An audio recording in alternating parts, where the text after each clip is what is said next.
Okay, I think it's time to start. So that's the second talk of Professor Zhang, please. Thank you. All right, so let's just begin by recalling where we stopped last time and what we did. Okay, so last time we defined a topology on CS. So remember here, S was a orientable finite type surface with negative Euler characteristic, and CS was the deformation space of convex real projective structures on S. And we define a topology on this space, right? And then if you take the subspace topology, you get a topology on the finite volume convex real projective structures on S. Okay, and we also define a symplectic structure via Goldman, right, on this space as well. And our stated goal was to try to give global double coordinates for this space. Okay. And then towards the end of last time, we also talked about flag maps, right? So these are supposed to, we also say we wanted to use flag map as a main tool to give this coordinate system, okay? And so what we did was we chose a convex co-compact hyperbolic structure on S, right, which allows you to identify the universal cover of S with the disk, with the Poincare disk. And you also have this property that whenever you take a non-identity element in the fundamental group S, gamma now has an attractor and a repeller inside of the boundary of D, okay, which I denote by gamma minus and gamma plus. And I'm going to let U be the set of attracting fixed points of the elements in pi1 of S that's not the identity. Okay, this is the same thing as taking the repeller. So I'm looking at the set of fixed points of group elements in gamma. Okay, so this lies inside of the boundary of D. Okay, so now, okay, so everything here is purely topological, okay? So now we take a convex real projective structure on S, okay? And then last time we already said that from here you can look at the holonomy representation of this guy. This is a conjugacy class inside of X3S. So I remember was the space of homomorphisms from the fundamental group of S to PGL3R considered up to conjugation. And then I pick a representative inside of this conjugacy class rho, okay?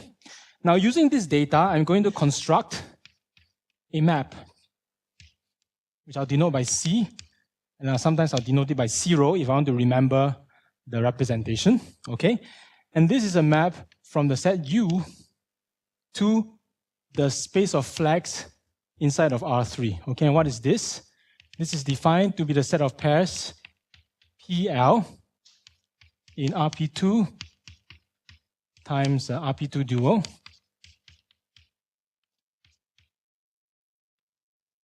Okay, such that P lies inside of L. Okay, so that's what is a flag. That's what a flag is. Okay?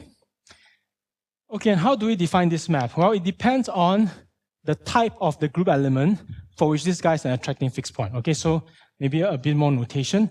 Okay, whenever I take an element gamma plus in here, I'm going to send this guy to C1 of gamma plus and C2 of gamma plus.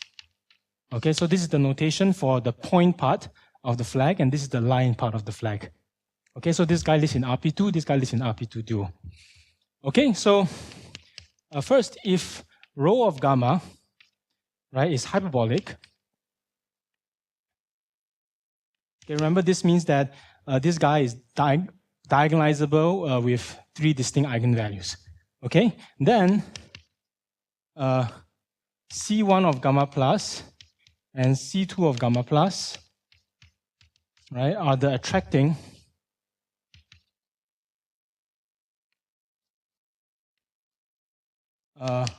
point and line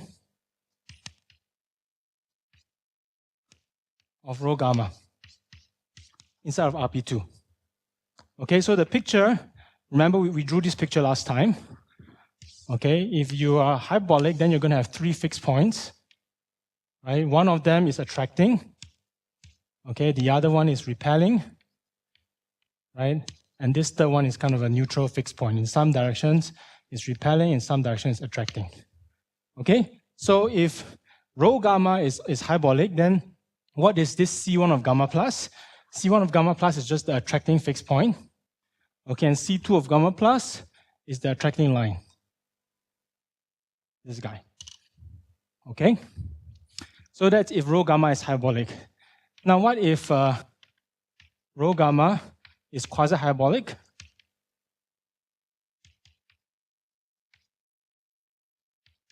Okay, then first, the one-dimensional piece of your limit curve, this C1 gamma plus, right, is the fixed point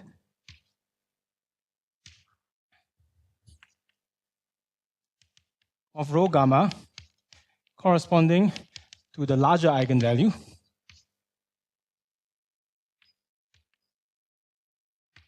Okay, so this guy now has two distinct eigenvalues, right? You look at the fixed point of the larger one. And then if the larger eigenvalue,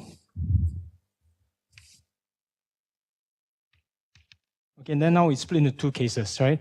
Has multiplicity 1, right? Then C2 of gamma plus is the line through the two fixed points.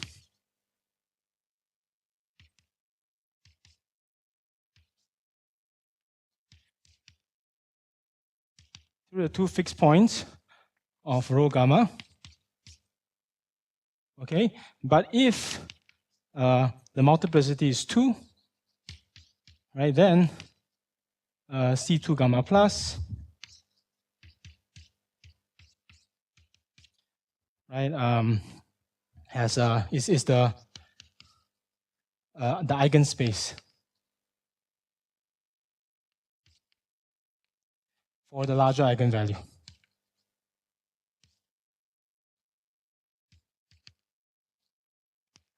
Okay, so let me again draw a picture to illustrate what I mean. So remember, in the case when you're quasi-hyperbolic, right, this is you're going to have two fixed points, right, corresponding to two eigenvalues lambda 1 and lambda 2. And this guy is the eigenvalue of multiplicity 2. This guy is the fixed point for the eigenvalue of multiplicity 1. Okay, so this line here is stabilized by the group element because it passes through the two fixed points. And this line here is the span of the eigenspace for lambda 1, which is multiplicity 2, the projectivization of that. Okay, so what I'm saying here is that if lambda 1 is bigger than lambda 2, okay, then this guy here, this point here is C1 of gamma plus, and this line is C2 of gamma plus, okay? But on the other hand, if lambda 1 is less than lambda 2, right, then this guy here will be the fixed point, will be C1 of gamma plus, and this guy here will be C2 of gamma plus, okay? So that's what happens when you're quasi-hyperbolic. And finally, if rho gamma is parabolic,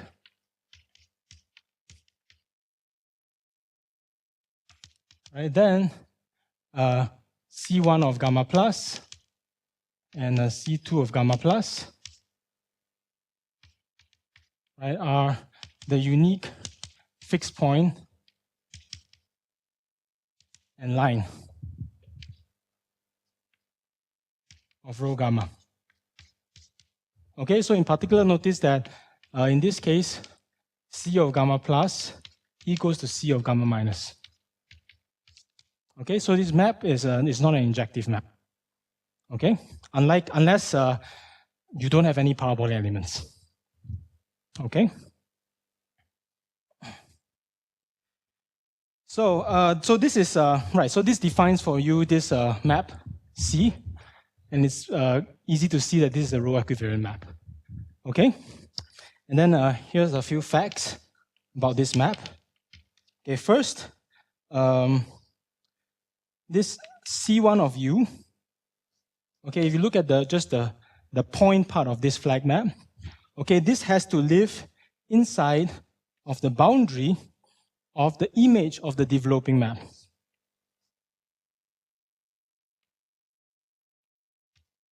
Right? This is the developing map for my convex RP2 structure mu. Okay? Now I should point out here that you can have different mu's with the same holonomy. Okay? So when you have different mu's, the image of the developing map might be different. So the boundary of the developing map is different. Okay? But this subset is always going to be the same. Okay?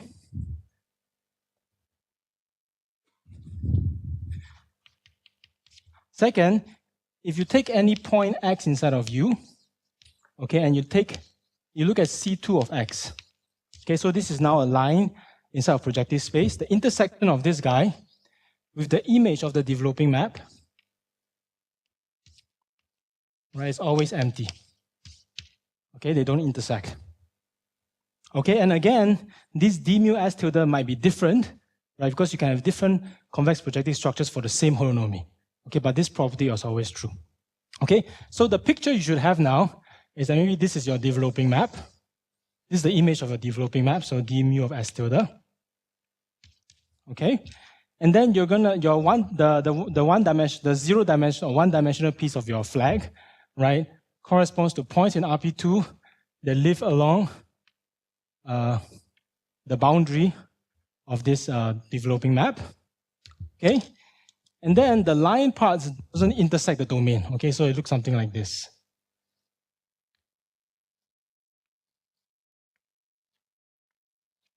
Okay, and so this property says that in the case when your boundary is a C1 submanifold of RP2, okay, that sometimes happens. For example, when S is a closed surface, then these red lines are actually the tangent lines at the fixed point of group elements to your domain. Okay?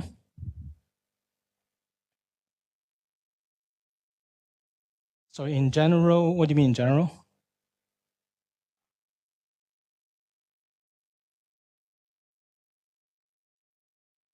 Right. So that's a good point. So because this fixed points, right? They are not dense inside of in general. For when your surface is not closed, right? This is not a dense set inside of the domain. Okay. So of course, if you just take all these points and then you take the inside, right, the stuff inside, that gives you a maximum possible developing image. Okay, but you can have things that are smaller than that. Okay, and then if you take the convex hull of the fixed point, that gives you the minimum one. But you can have stuff in between. Okay, that corresponds to the different convex projective structures with the same holonomy. Okay?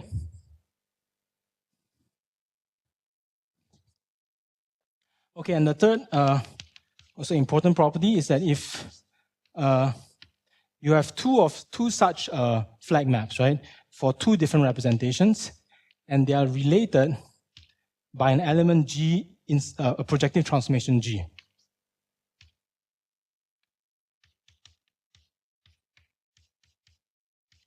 Okay, then the two representations are actually conjugate by G. Okay, so in other words, the data of your representation is entirely captured in this flag map. Okay, and that's not so surprising, right? Because imagine you pick any element in your group and you want to figure out what is rho of gamma. Well, to know what is rho of gamma, you just need to know where it sends a generic, 4 points to a generic 4 points. Okay, so if you know what your entire limit curve looks like, then for sure you know where these 4 points, you can find 4 points generic and you know where they send to under the group action. So that allows you to recover your representation. Okay, so because of this, right, the idea now is that to parameterize CS, right, we just need to, so parameterizing CS is the same thing as parameterizing, right, hull of CS. Parameterizing the holonomy of CS is the same thing as parameterizing the set of these flag maps,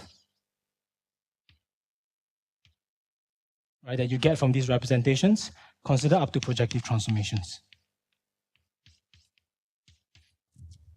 Okay, because these two sets are naturally in bijection with each other. Okay, so that's what we're going to try to do. We're going to try to parameterize the set of flag maps. Okay, but now I want to parameterize a set of objects up to projective transformations. Okay, so the natural thing to do is you want to use some projective invariants to try to do this. Okay, so that when you change things by projective transformations, your parameters don't change. Okay. So next, I'm going to introduce to you a few projective invariants that we will be using to do this parameterization. Okay, so the first one we've already seen is called the cross ratio. Okay, but here I'm going to give you a slightly different version of this. Okay, so first I'm going to let B denote the set of quadruples L1, L2, P1, P2 inside of RP2 dual squared times RP2 squared. Okay, with the property that Pi is not in Lj for any ij. Okay, so these two lines live in here, these 2 points live in here. You look at all such quadruples. Okay, then the cross ratio is a map on this set to R. So this is the cross ratio from B to R minus 0. Okay, and what do you do here?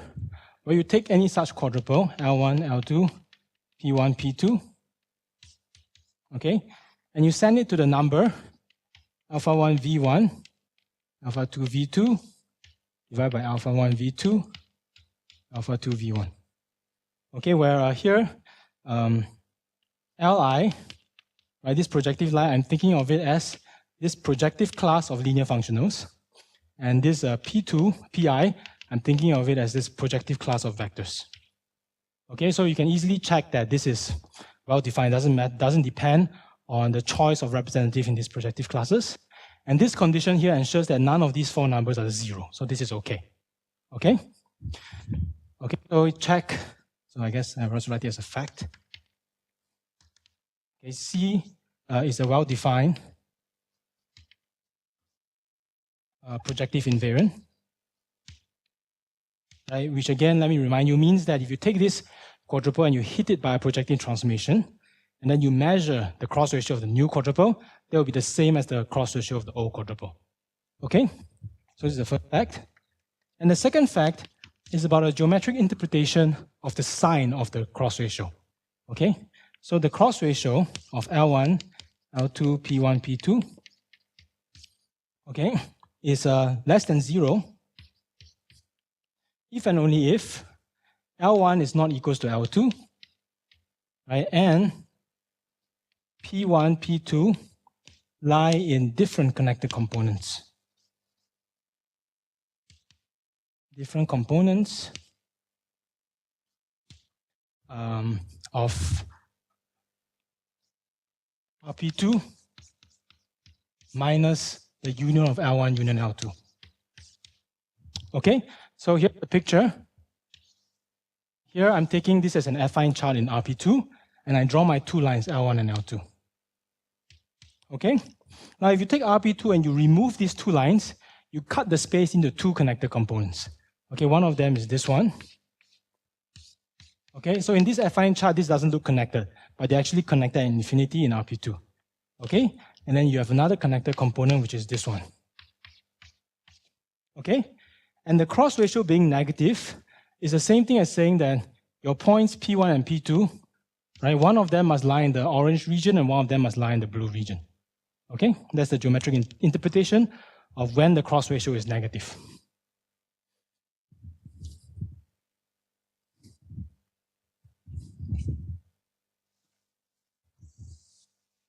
Okay, so this is one of the projective invariants that we're going to be using.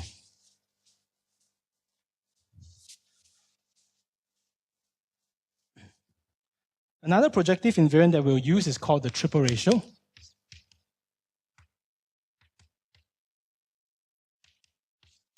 Okay, and I will define it in a very similar way to the way that I defined it over there.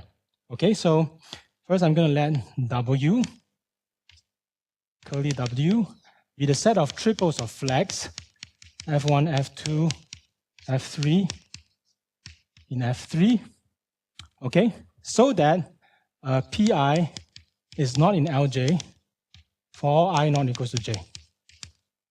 Okay, and here the flag Fi is given by the point Pi and the line Li. Okay, so by virtue of being a flag, Pi has to lie in Li. Okay, but this condition is that Pi doesn't lie in the line part of any other flag. Okay, then using this, we can define the triple ratio, which I'll denote by T. And this is a map from W to R minus 0 again. Okay, and what does it do? It takes a triple of flags F1, F2, and F3. Okay, to alpha 1 V2, alpha 2 V3, alpha 3 V1, divided by alpha 1 V3, alpha 3 V2, and alpha 2 V1. Okay, where again this Fi is given by Vi alpha I, right? And so this guy here, this line in R3 corresponds to the point Pi, and this covector in R3 dual corresponds to the line Li. Okay, so again, this doesn't depend on your choice of vectors of covectors. Okay, and this condition again ensures that none of these 6 numbers are 0, so you get something that's well defined. Sorry? Yes. So yes. Okay, you can keep going. Okay, but the point is that this. Right. So let's say you have 20 flags. Right, you can do this. Okay, but the point is that this invariant here is the unique projective invariant of this triple, meaning that if you have these 3 triples, right? You have 2 triples, F1, F2, F3, and F1 prime, F2 prime, F3 prime. When do you have a projective transformation that sends F1, F2, F3 to F1 prime, F2 prime, F3 prime? Exactly when their triple ratios agree. Okay? So this is particularly useful here. All right, yeah, so okay, I guess you can check, same thing as before. This T is a well-defined projective invariant.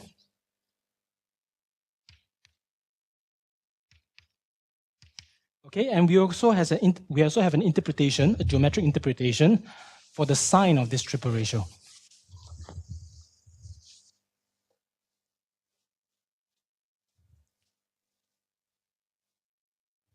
Okay, so the triple ratio of F1, F2, F3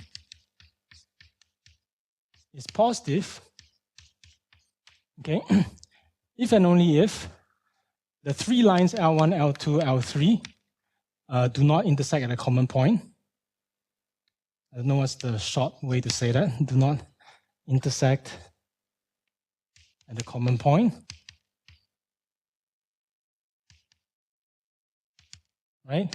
And there exists a connected component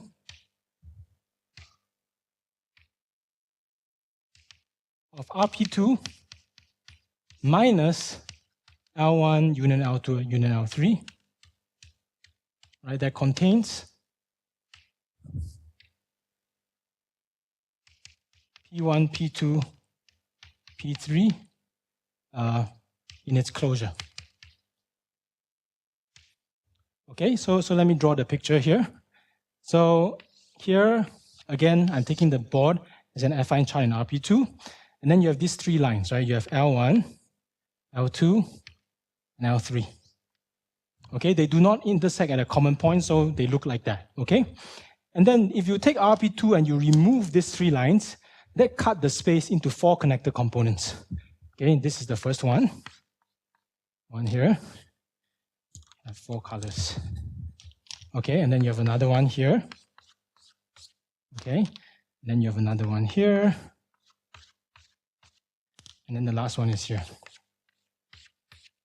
Okay, these are the 4 connected components of RTP2 with these 3 lines removed.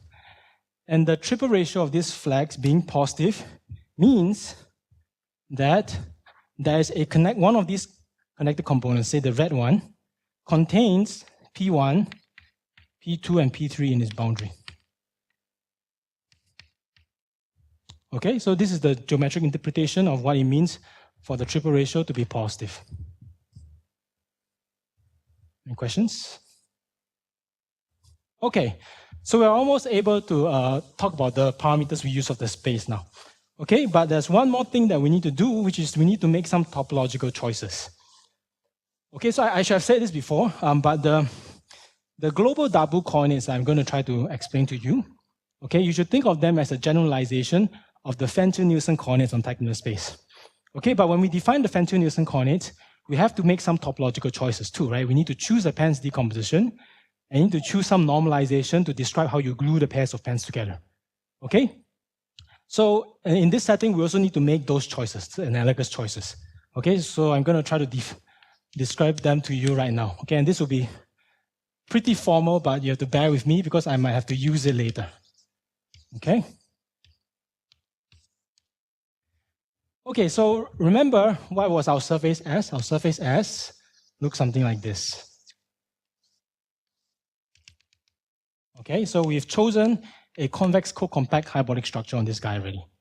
Okay, so the first thing we do is we choose the first topological data we choose is we choose a Pence decomposition.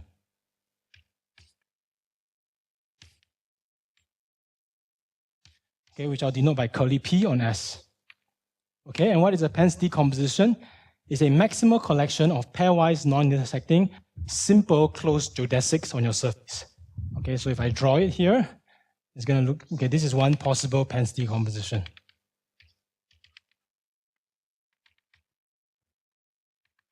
Okay, so this cuts your surface into pieces. Okay, so so notice here, okay, so I have a natural decomposition of P into two kinds, right? There's, which I'm going to denote by N and E. Okay, and N here are the non-peripheral ones. The non-peripheral closed geodesics in P, and E are the peripheral ones. Okay, so in this picture, this guy here is the only element inside of E, right? And these four curves lies inside of N.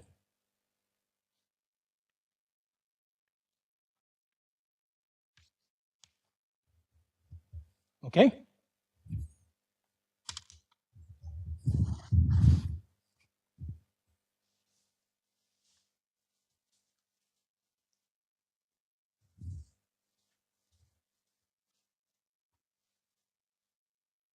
Okay, then another piece of notation, I'm going to let capital C, right, denote the set of pairs of pens given by P.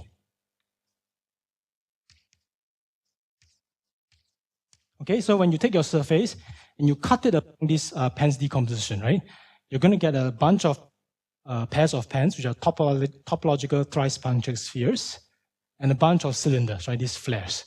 Okay, I just ignore the cylinders, I just keep the data of the pairs of pens, I put them all in a set, I'm going to call it C. Okay? Now what else do I need? Okay, now if you take any pair of pens given by this Pence decomposition, okay, I'm going to define, I'm going to let QP, I guess, curly QP, so this P is this pens, okay, be the following three geodesics.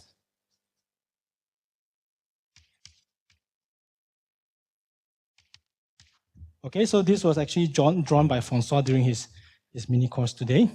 Okay, so what do we do? So here's my pair of pens. Okay, this is my pair of pens P.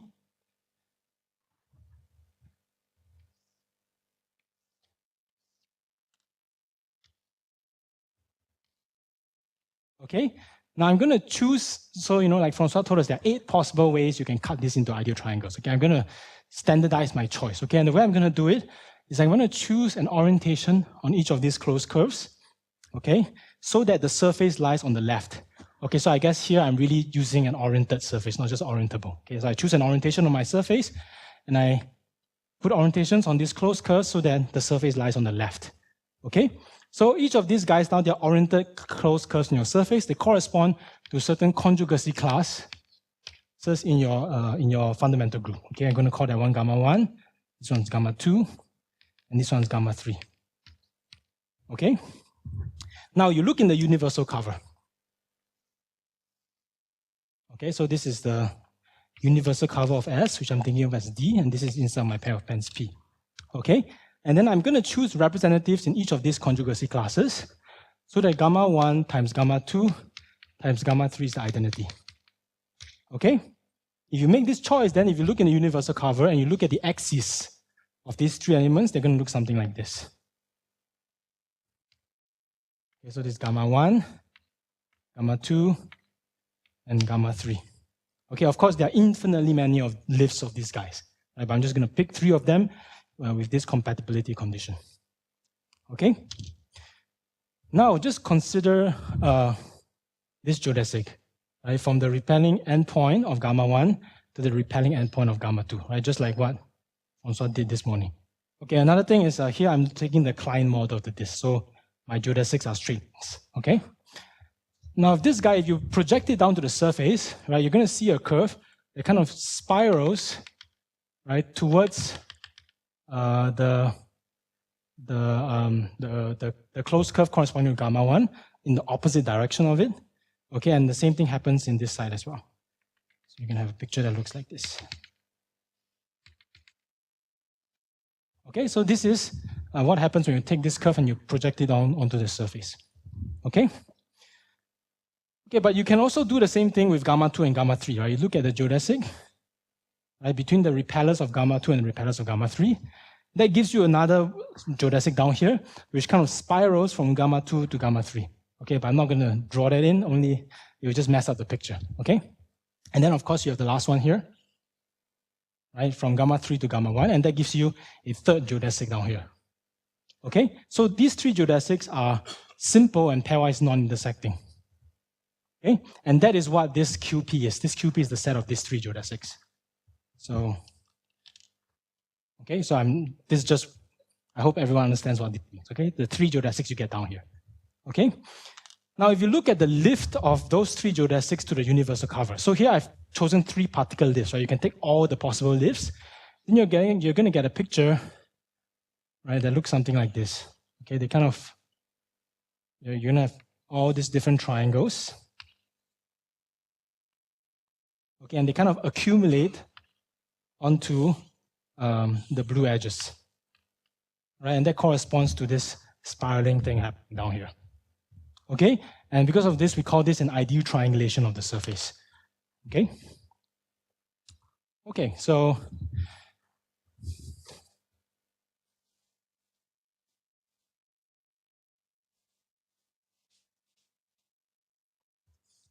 there's that.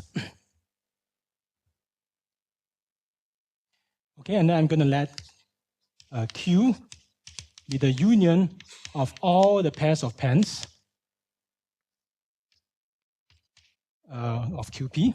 I take all these green curves, put them all together inside of this surface here. Okay, each pair of pens has 3 of them. Okay?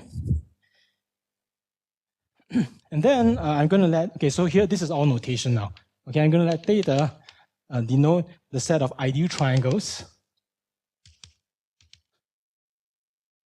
in S given by Q.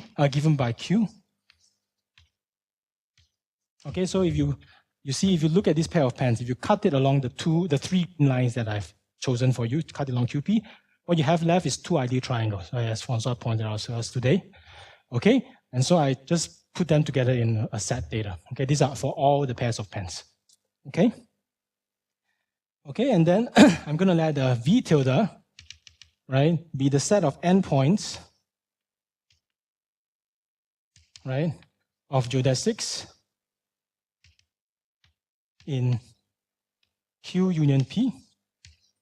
Okay, so in this universal cover, I have all these green lines and blue lines. I look at all their endpoints. Okay, so this guy here lies inside of U, right, which is the set of fixed points of group elements. Okay, it's easy to see that. I mean, if you look at this triangle here, right, each of its endpoints, each of its vertices are fixed points of some group elements. Right, so that's true for every translate. Okay, so all the green lines, the endpoints are fixed points of group elements, and for the blue lines, of course, that's true. Okay, so this lies inside of U, right, which is the domain for our flag map. Okay, and then finally, I'm going to let V denote V tilde quotient out by the fundamental group of S. Okay, so you can think of this as the endpoints of the curves that you have downstairs in your surface, even though you cannot really see the endpoint there. Okay, but you can think of it like that. Okay. All right. So far, what have I done? Right. The only thing I've chosen is a Penn's decomposition. Everything else was constructed from that. Okay, but at this point, I need to make one more topological choice, right, to normalize the way I describe my gluing of the pairs of pens together. Okay? So a definition.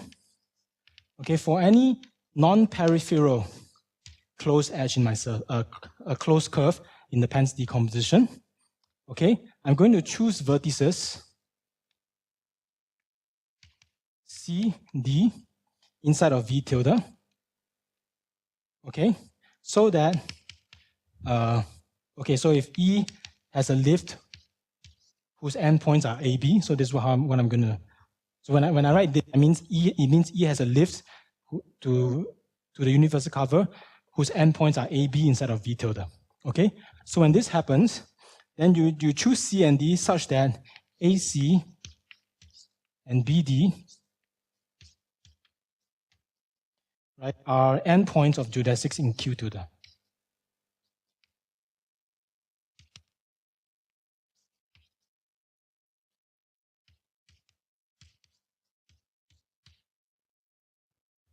Okay, so Q tilde is just the lift of all the geodesics inside of Q to the universal cover. Okay, so let me try to draw a picture here.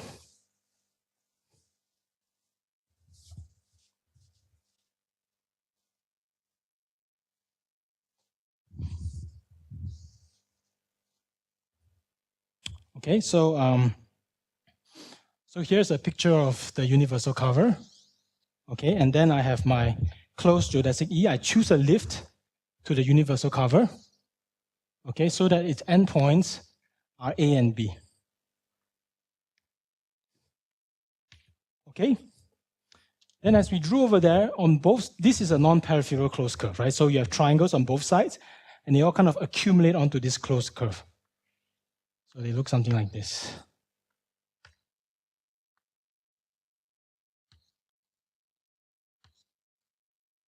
Okay, so this on this side, and on the other side you have this.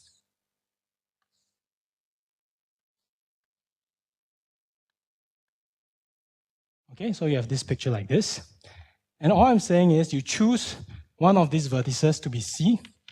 Okay, the one that, oops, no, C is supposed to be A. So C is on this side. You choose one of these vertices to be C, the one where it has to form a closed geodesic with A. And on the other side, you choose one of these vertices to be D. Okay, you make this choice. And then the gamma orbit, pi1s invariant way of making this choice is what I call a bridge across E. Okay, so pi1 of S times CD, right, is a bridge across E. Okay, so the way I'm gonna think of it, I'm gonna draw. So if you look at this vertex D here, right, you look at the triangle that's closer to the blue guy. Okay, and you take a look at this edge through AC. You look at the triangle closer to the blue guy. I'm going to kind of picture this data by drawing an orange line between these triangles. Okay, and I need this to be gamma invariant. So, for example, this triangle here is a gamma translate of this guy, and maybe you need one more triangle here. Right, this guy here is a gamma translate of this guy. Okay, so you also have another. So this is gamma times D and gamma times C here. Okay, but you have infinitely many of these orange lines across each blue line. Okay, and you have it in an equivariant way on the universal cover of the surface. Okay, so again, this is if you look downstairs in your surface, right? All you've done, right, is across this blue curve. Okay, you've made a choice of this orange transversal arc that whose endpoints doesn't land in the green triangulation. Okay, so this is the data I choose to kind of normalize the way I glue my pairs of pens together. Okay, so that's all the topological data I choose. A Pence decomposition together with this bunch of bridges across the non-peripheral closed curves in P. Okay, questions? Okay, so with this, we can now describe the invariants that are used. Or at least, yes?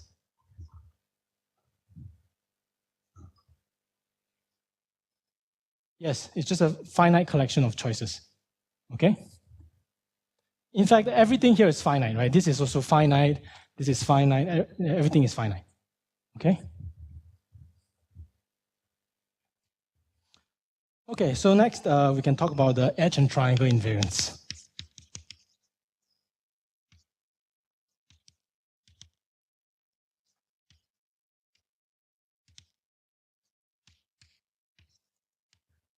Okay? So let's start with the edge invariant first. Okay, these are a little bit more complicated. Okay, so if you take any E, which is a non-peripheral closed curve in P, or an edge inside of Q, okay, I'm going to define, okay, and say this E, you have a lift of it to some geodesic whose endpoints are AB. Okay, I'm going to use this to define two functions, which I'm going to denote by sigma EA and sigma EB. Right, this square bracket of A and B are elements inside of V.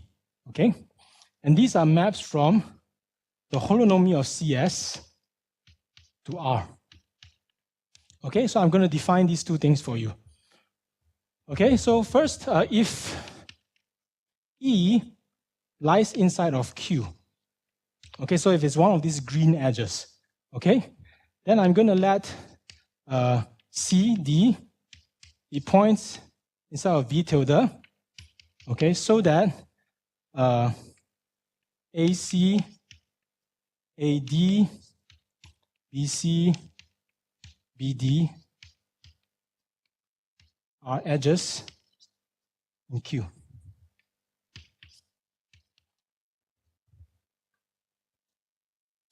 Okay, so what is the picture? Here is my disk again. And then I have my green curve, right? The lift of E to the universal cover so that its endpoints are AB.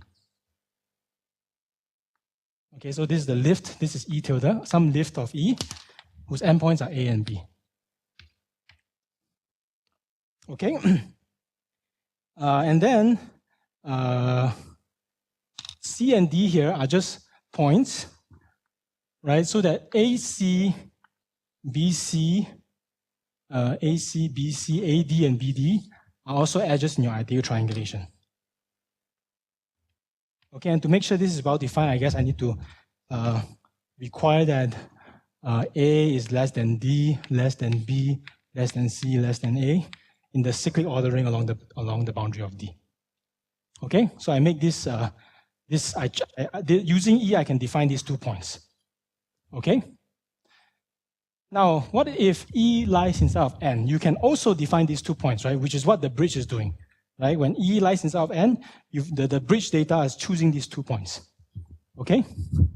So if E lies inside of N, okay, let CD okay, be in V tilde, okay, so that pi 1s of CD is a bridge across E. Right? It's the chosen bridge across E.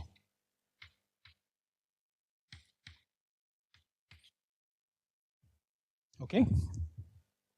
So then you have this picture again, right? You have AB and then you have these 2 points CD. Okay? So in either case, you can now define these two invariants, sigma, using the cross ratio.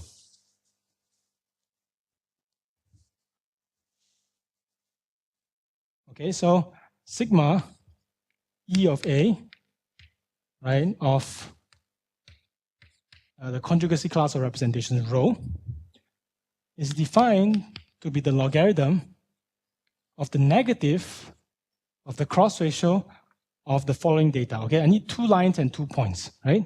So my 2 lines are going to be C2 of A, C1 of A plus C1 of B. Okay, so what does this mean? These 2 correspond to 2 different lines in R3. I take their span, that's a plane in R3. When you projectivize it as a line, okay? And then you have C1 of C and C1 of D.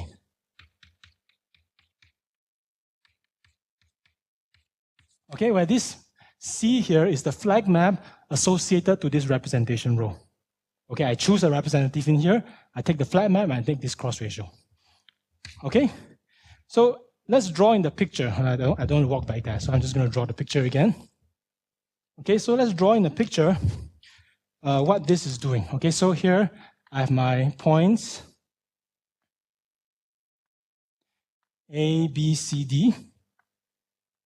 Okay, I choose a holonomy representation inside of Hall of CS, okay, and then I get a flag map C, and that associates to these 4 points some flags, okay? So you're gonna have these flags like this.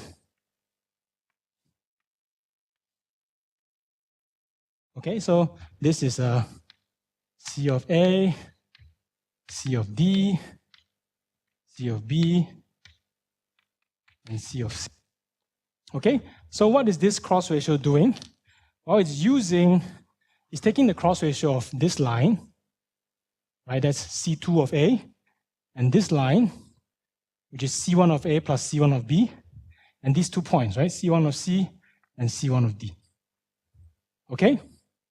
And by what we said just now about what it means for the cross ratio to be negative, we easily see that this is a negative cross ratio. Okay, so when you take the negative here and you take the logarithm, that makes sense. Okay? Also, it seems like here we are making some choices, right? This invariant, I want to associate to it an edge inside of the quotient surface. But here I'm really choosing a lift in the universal cover, picking the 4 points and defining it this way. Also, it seems like I'm choosing a particular representative in this conjugacy class to do this, right? I need to choose a representative in here to define my limit map C.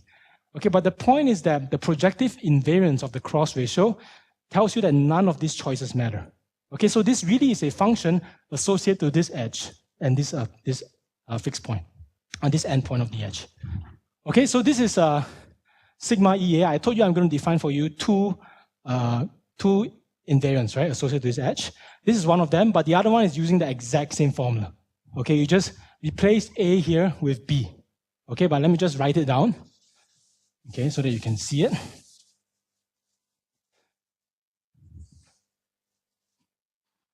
Okay, so sigma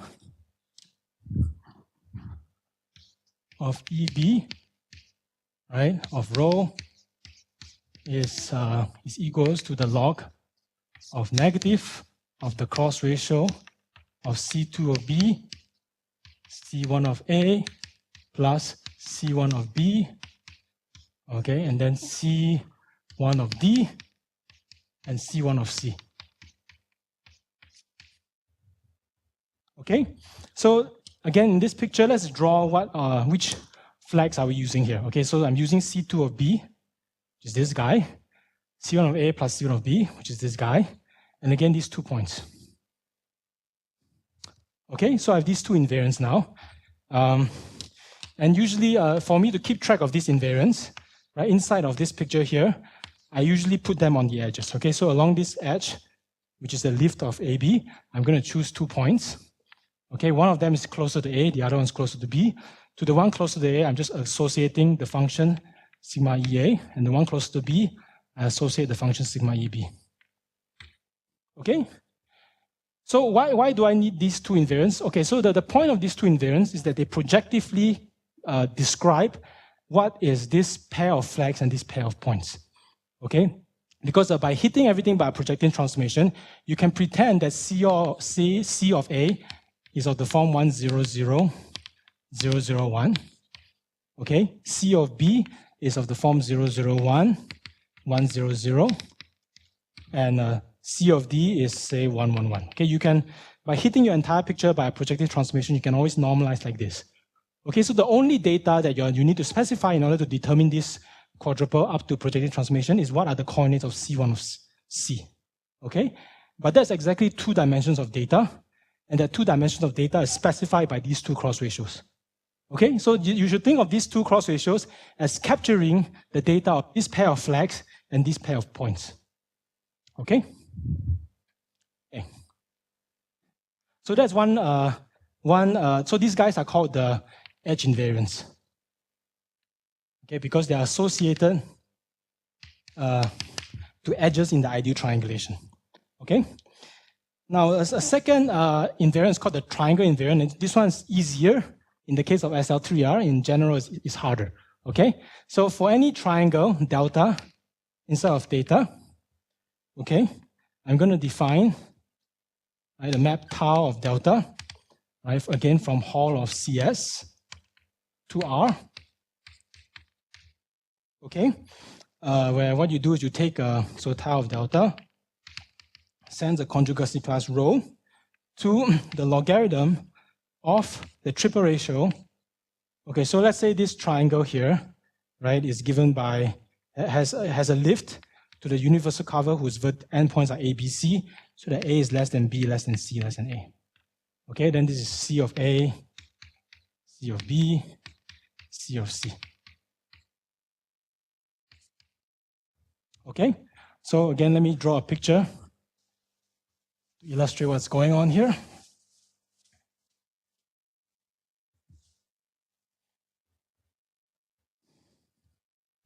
Okay, so here again is my Poincare disk D, and then I have my triangle, right, whose vertices are A, B, and C in this cyclic order along the boundary. Okay, now you choose an element, conjugacy class in the holonomy of your convex row projective structures.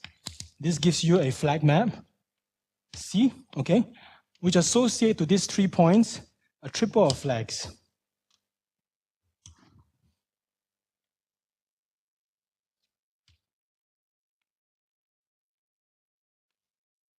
Something like this. Okay, this triple of flags. So this is C of A, C of B, C of C. Okay? Now, previously, remember we said that these 3 points have to lie in the boundary of a properly convex domain, and these 3 lines cannot intersect the domain. Okay?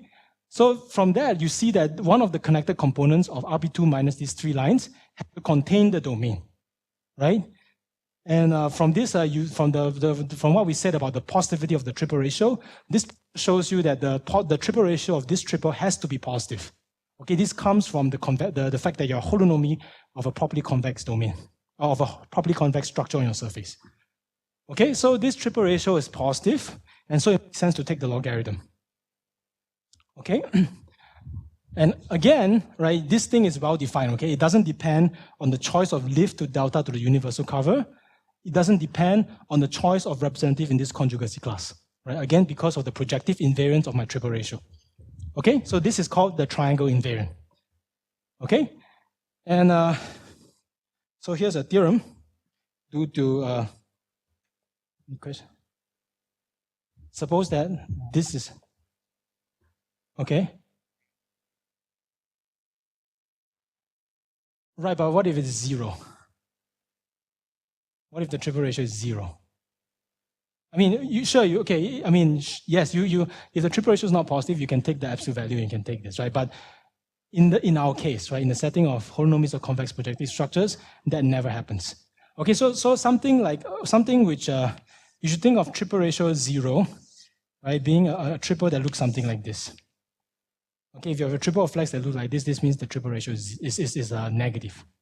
Okay, so these kind of things never happens by virtue of the fact that your limit curve has to kind of osculate your convex domain. Okay? Okay, so the theorem.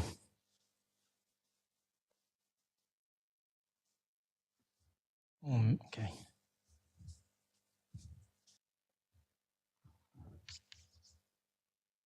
Okay, this is due to Bonahon and Dreyer. Okay, but they use heavily the work of Fock-Ontroff, so I'm going to put Fock-Ontroff here as well. Okay, and it says the following: the map from the holonomy of CS, okay, to R to the theta. Okay, so R to the number of triangles in your ideal triangulation, okay, times R to the 2 times N union Q. Okay, so I look at the non-peripheral edges, closed curves in P, together with these green edges.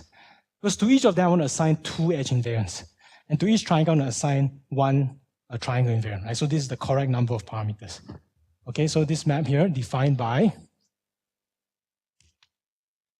okay, so this is, you take tau of delta, or delta in theta, right? And then you have sigma EA and sigma EB, right? Where E equals to AB in N union Q. Okay, so they show that this map here is a real analytic diffeomorphism.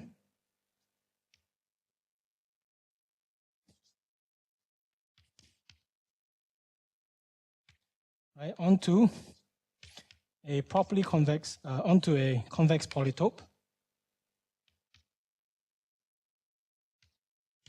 cut out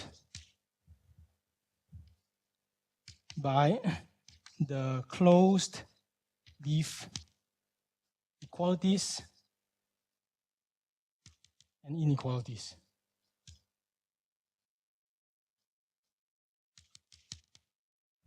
Okay, yes.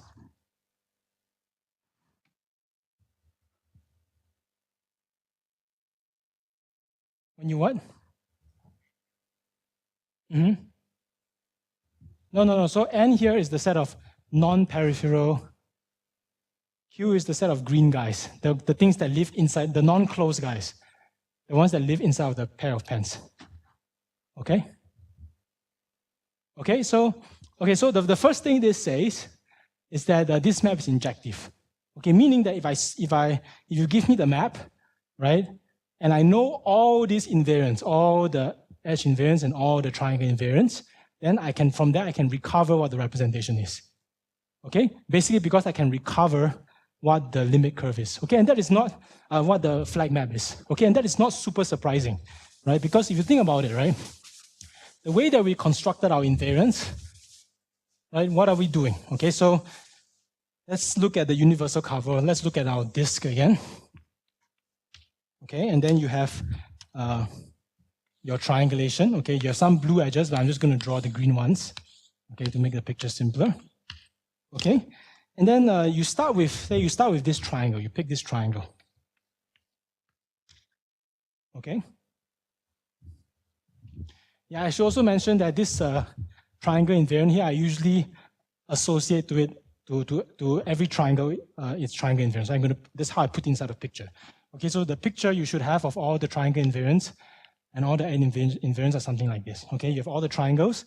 Inside of each triangle, you have one function, and on each edge, you have two functions. Okay. So let's say you start with this guy, right? You choose and then you have your flag map. Okay. Okay, so can I recover the flag map from just all these numbers? And the answer is you can, right? Because let's say by a projective transformation, you can pretend that the three flags associated with these three vertices you started off with, right, are the standard ones. Okay, so this is 1, 0, 0, 0, 0, 1. This is 0, 0, 1, 1, 0, 0, and this is 1, 1, 1. Okay, by up to a projective transformation, you can pretend this that you start off with something like this. Okay, so this is the red guy, and these two are the white guys. Okay, then now if you specify the triple ratio for this triangle, okay, that will tell you what the line through this point is. Right, because this, remember, was the unique invariant of this triple of flags. Okay, since these two flags are fixed and this point is fixed, the triple ratio just tells you what this line is. Okay, so you've built some part of your flag curve back. Okay, but let's say now you specify the edge invariance for this edge, these two guys. Okay, so remember I said that these two invariants objectively capture what these two flags are, this point and what the third point is, the next point is. Okay, so once you know these two numbers, you know what this point is. You can recover that. Okay, then next, you can keep going, right? You specify this this triangle invariant that will tell you what this flag is now. Okay, so then you've recovered two triangles. Okay, and then you can keep going, right? You keep going, you specify these two numbers. Okay, then you know what this point is, right? And that gives you a point here. And then you specify the triple ratio, then you get the line, right? And then this way, you can rebuild the entire flag curve. Okay, so these numbers capture all the information. Okay, so that is roughly why this injectivity holds. Okay? Okay, but then this theorem also tells you that you cannot arbitrarily specify some numbers and expect yourself to be able to recover a convex projective structure on the surface. Okay? This map is not surjective. Okay, but they also completely classify what the image is, right, using these inequalities. Right? There's closed-leaf equalities and these closed-leaf inequalities. Okay, I went a lot slower than I thought, so maybe in the last 15 minutes, let me just try to describe to you what are these closed-leaf equalities and inequalities. Okay?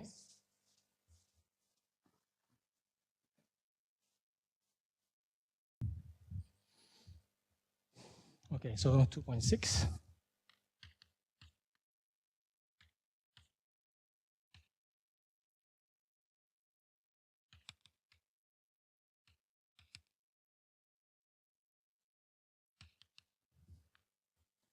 Okay, so to describe these guys, let me introduce another invariant that you can associate to the holonomy of a convex projective structure, which is called the length. Okay, so if you take any edge inside of P, okay, now I don't require this to be non-peripheral anymore. Peripheral ones are also okay.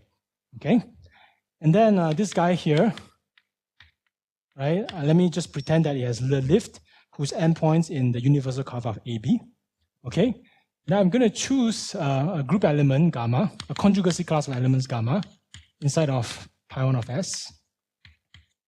Okay, let me just say let. This guy correspond to E oriented towards A. Okay, so I choose one of its endpoints. I just say, suppose that this curve is oriented towards the endpoint. Okay? Then you can define this boundary invariant, LEA. So this again goes from the holonomy of CS to R. Okay? And what you do is right, which assigns to every conjugacy class of representations the logarithm of the ratio of the top eigenvalue of rho of gamma divided by the second eigenvalue of rho of gamma. Okay, where here lambda 1 of rho of gamma is greater than or equals to lambda 2 of rho of gamma is greater than or equals to lambda 3 of rho of gamma. These are the eigenvalues. So this positive are the eigenvalues of rho gamma. Okay, so you might be parabolic, you might be quasi-parabolic, or quasi-hyperbolic, you can still do this. Okay, so this is one length function, but you have another length function, right? What if you use A in place of B? Okay, if you use A in place of B, then you're just taking the gamma in the conjugacy class of gamma inverse, right? You're reversing the orientation you have on E, right? So LE of B, evaluated on rho, right, is just is equals to the logarithm of the top eigenvalue of rho of gamma inverse divided by the second eigenvalue of rho of gamma inverse. Okay, which is the same thing as the logarithm of the second eigenvalue of rho of gamma divided by the third eigenvalue of rho of gamma. Okay, because the eigenvalues of rho of gamma is inverses of the eigenvalues of rho of gamma inverse. Okay, so in other words, if you tell me what this group element is, right? This group element, right? These two length functions give you all the eigenvalue data, right, of this element. Remember, this group element is only defined up to scaling. Okay, so only the ratios of the eigenvalues make sense. Okay, and so from this you can actually recover the conjugacy class of the group element. Okay. Okay, and the point here now is that you can actually calculate. So you know the edge and triangle invariants, right? They already give you complete information of your representation. Okay, so you should be, if you're optimistic, you should be able to calculate what these boundary invariants are in terms of the edge and triangle invariants. Okay, and that is what Bonahon-Dreyer did.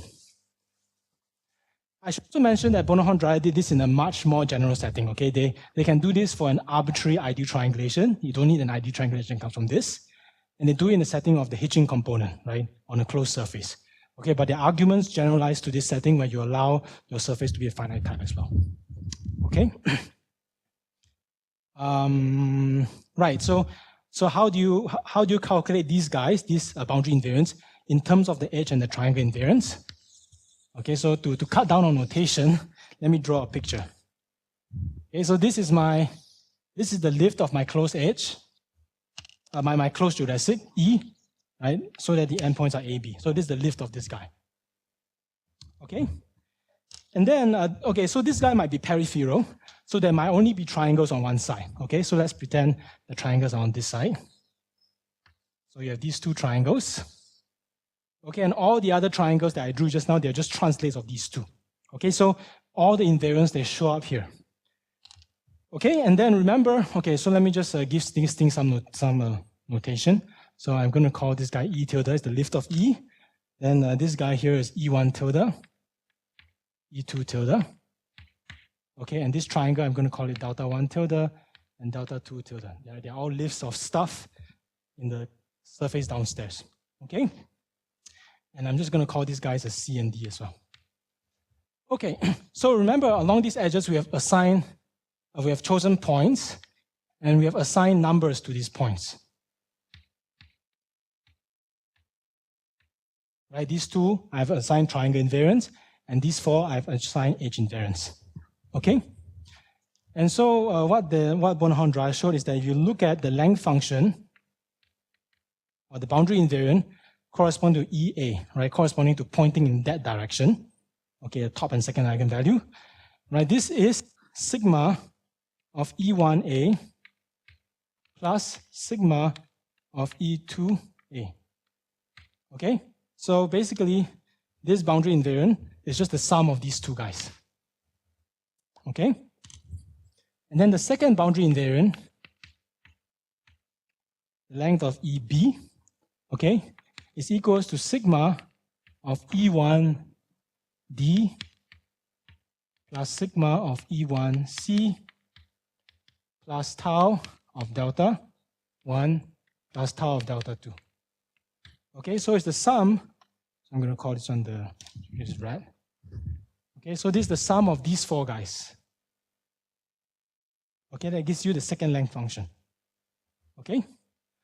So in particular, this tells you some inequality, this imposes some inequalities on the edge and triangle invariance, because these length functions have to be non-negative, right? Here this is always at least 1, so the log is always at least 0.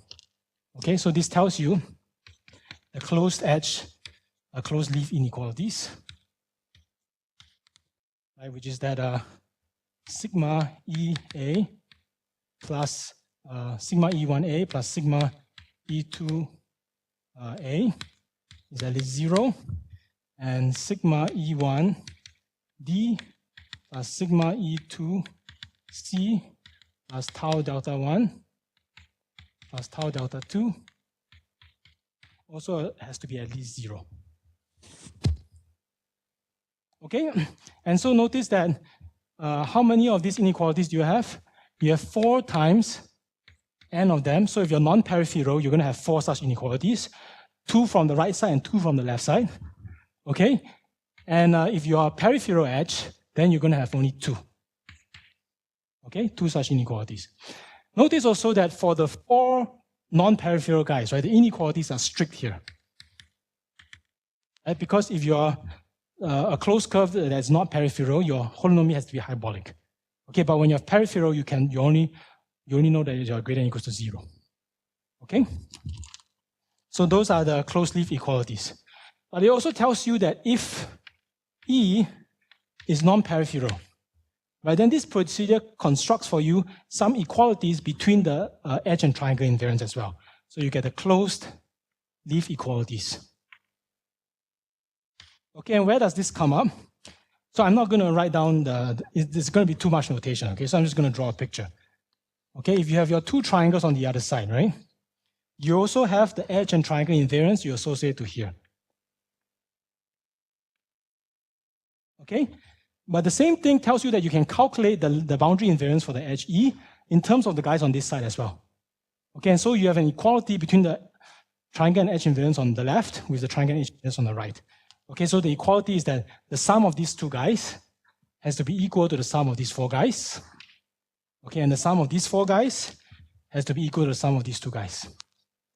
Okay, so this produces for you two equalities, right? Two equalities per non-peripheral closed curve in P. Okay, and Born-Dreyer's theorem is telling you that these conditions are the only conditions that you need to impose in order for you to recover a flag map. Okay, so if you specify a bunch of numbers here that satisfy all those inequalities, then you get a flag map. Okay, and right, so that's what this theorem says. Okay, how much time do I have left? 4 minutes. Okay, so this parameterization is very nice, super explicit. Yes. Do you have a question? Okay, super explicit, but there's one thing that I don't like about it, right? Which is that this is not a coordinate system. Okay, because of these inequalities and equalities, when you try to change one of the parameters, the others are forced to move in some way. Okay, so if you want, this is not the double coordinates that I'm promising you, right? Okay, so but it turns out that you can reparameterize these guys to get coordinates. Okay.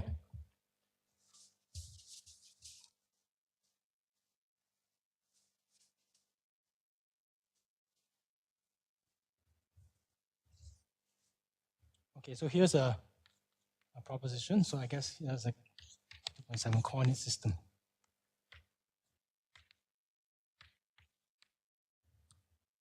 Okay, so here's a proposition. Okay, so the map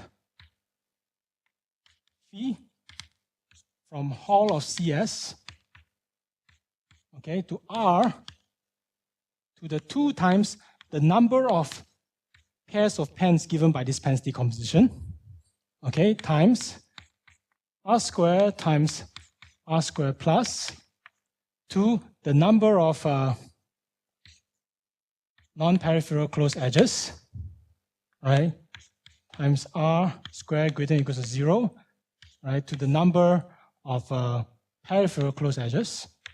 Okay, I'm going to define for you a map like this. Okay, and what is this?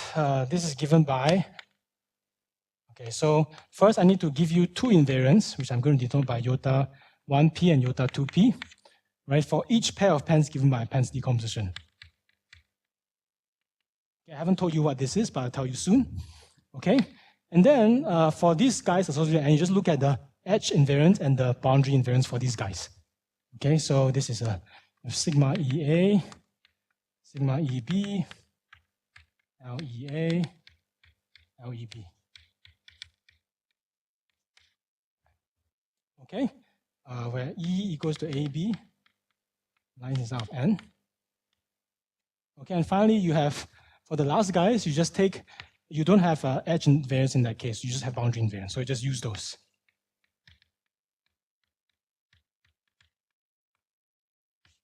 Where E equals to AB instead of E.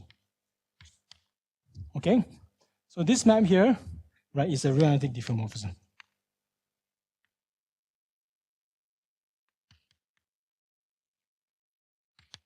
Okay, so here, what I'm doing, this is really like the Pence decomposition on the surface, right? Or like the Fenton-Nielsen coordinates, right? To each non-peripheral closed curve, I associate 2 numbers that captures the eigenvalue data, and I specify 2 numbers that tell you how to glue these things together. For the peripheral curves, I just specify 2 numbers that tells you what the eigenvalue data is. Okay, but for each pair of pens, I need to give you some additional information that capture how much you can deform the pair of pens after you fix the eigenvalue data of the boundaries. Okay, so this is just a linear reparametrization of Born-Dreyer. Okay, but if you want to see the symplectic structure using this, you need to do a further reparametrization. Okay, you need to modify these guys in some way. Okay, I don't know. I don't think I have time to tell you how to modify them. Okay, but you can modify these guys in some way. Okay, in that case, then it's a theorem, right, due to Sunja, Anna Vinhard, and me. Right, that this guy here, when you restrict it to Hall of CS finite volume, right, that is a double coordinate system for the Goldman symplectic form.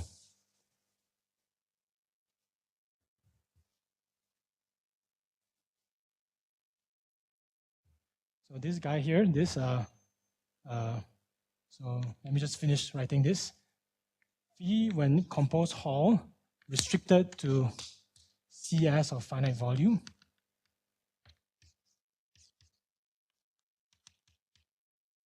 Okay, so when you do this, right, when you require this to be finite volume, all you're requiring is that the boundary invariants are 0. So you don't have any of this, you just have these guys.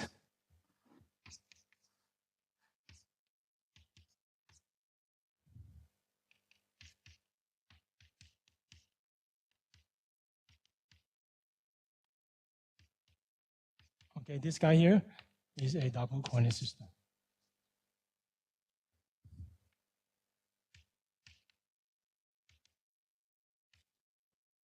For CS of finite volume. Okay, so my time is up. I should stop, but let me just say one last thing, okay?